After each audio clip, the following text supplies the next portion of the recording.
Hey guys, welcome back to the Friday vlog where we discuss activity that goes on here with the BuzWeaver channel, current events, headlines that are in the news, technology, social media, and just items of interest that come up during the week that allow us to have a little bit of a dialogue. And of course, I always welcome you guys to publish down there in that comment section to get your thoughts on some of the topics that are covered here during the week. Also, if you are new to the channel, I'd like to welcome you guys here and encourage you to click on that watermark down there in the bottom right hand corner along with that bell so you guys will know when the next Friday vlog is available along with additional content that's here on the channel. I'm very happy to announce that last Friday during the H1Z1 stream with Chase and Adam Clegg, we learned that Just Survive will continue to survive. And if you look up here in the top right hand corner, I'll leave a link to that video explaining all the particular details. What we've learned from that or since then is that the team may take the servers down for as long as 6 months. It would appear that NantWorks is the one who picked it up and decided that they perhaps will try to allow for some additional servers for the Just Survive to survive on, but we'll learn more about that in the coming weeks. But definitely check out that link up there in the top right hand corner to learn more. This weekend, Twitter and Facebook cooperated together, which is why a lot of us creators are concerned about them working as a monopoly or as a trust, which essentially would make them almost a utility. But nonetheless, what they did this weekend was they said that they purged a lot of unauthentic accounts.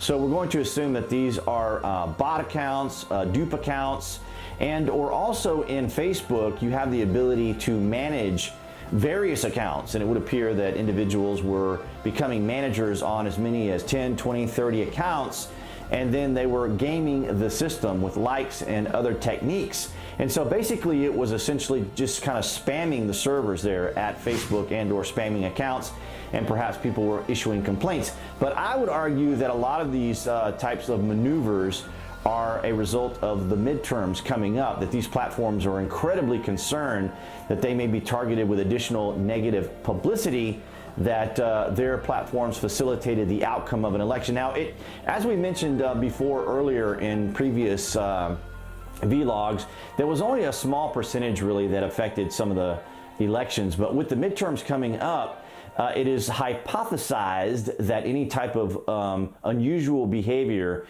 in the political arena could affect local elections. And if you guys weren't aware, this week on October the 15th was the beginning of early voting here, at least in the state of Georgia. It might be throughout the United States as well. So we have up until November the 6th to vote. So if you guys are in the UK and are in Europe, you're going to be hearing a lot of really wacky, strange news out of the United States.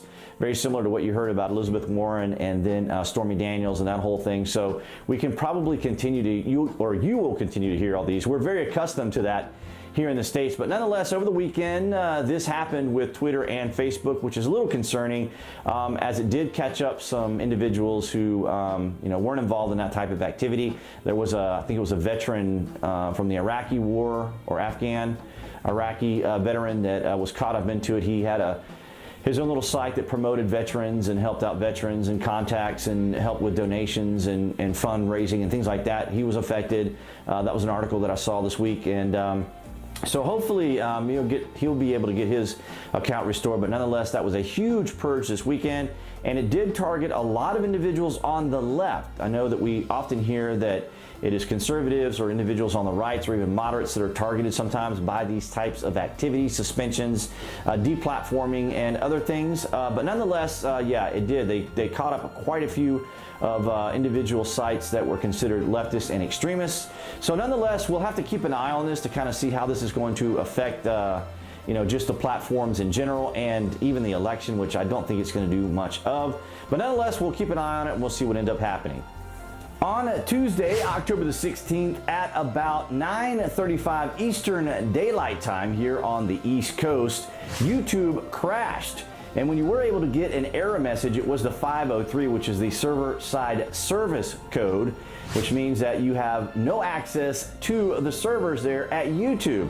Now, this is very indicative of a DDoS, a denial domain of service attack, which is very commonly used by hackers. Now, the thing about it is it's not incredibly invasive as much as it is incredibly annoying. So basically what they do is they shove a bunch of traffic to YouTube. Now, YouTube does have little hitches here and there when there's a great deal of traffic, if something in particular is trending and everybody's trying to jump on there and check it out. But nonetheless, YouTube servers are typically able to handle it, or more specifically, I should say Google servers are more specifically able to handle it.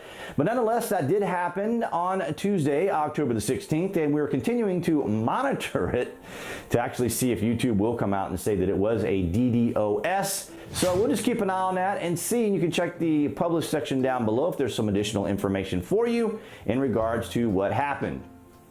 Dominating the headlines this week, if not for the entire world, was that of Jamal Khashoggi, the exiled Saudi journalist who went into the Saudi consulate there in Istanbul, Turkey. Istanbul, incidentally, is no longer Constantinople, for all those who may be wondering. Nonetheless, so Jamal went into the consulate there. We see him on camera going in, but we never see him exiting. Now, the Saudis were claiming that they weren't entirely sure what was going on. As a matter of fact, they denied any type of wrongdoing 8 different times. But nonetheless, it would appear that they were preparing a statement that outlined that Jamal was killed during some sort of interrogation that was being conducted there. Now, the guy just went in there to get a divorce. He went in there to get his divorce so that he could, I guess, pursue his relationship with his current fiancée. Now, when these types of extraordinarily amazing stories take place, of course, there's always going to be rumors and conspiracies and things of that nature. So what I wanted to touch on and hopefully maybe dispel, or in case you guys heard about this, was that Jamal was wearing an Apple III watch. And what was suggested was that he hit the record, you know, him being a reporter.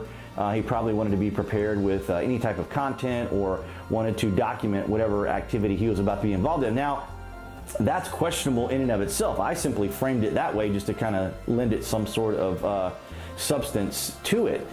Who knows whether or not he would have activated, because according to people who use the watch, it has to be activated, then deactivated. Now, we can rule out Bluetooth interactivity because his fiancée, who I guess was outside or in a vehicle or in the area, Bluetooth can only reach so far. And if you're inside a consulate, there's probably going to be a lot of reinforced construction inside, so it's going to block any type of Bluetooth signal. But with the Apple III, apparently, you are able to go directly to the cloud. Now, I mentioned all this because there really isn't anything to corroborate it, but nonetheless, there was rumors, or even, I guess, even a fake recording of him being inside, or him having started the recorder, recorded it, and it went up to the cloud. Now, there isn't any confirmation to that, but this story is really troubling and incredibly disturbing. I can't imagine who would be even remotely comfortable going to the Saudi consulate there in Turkey any longer, considering what happened there. That is quite an extraordinary story, and we're still learning about it.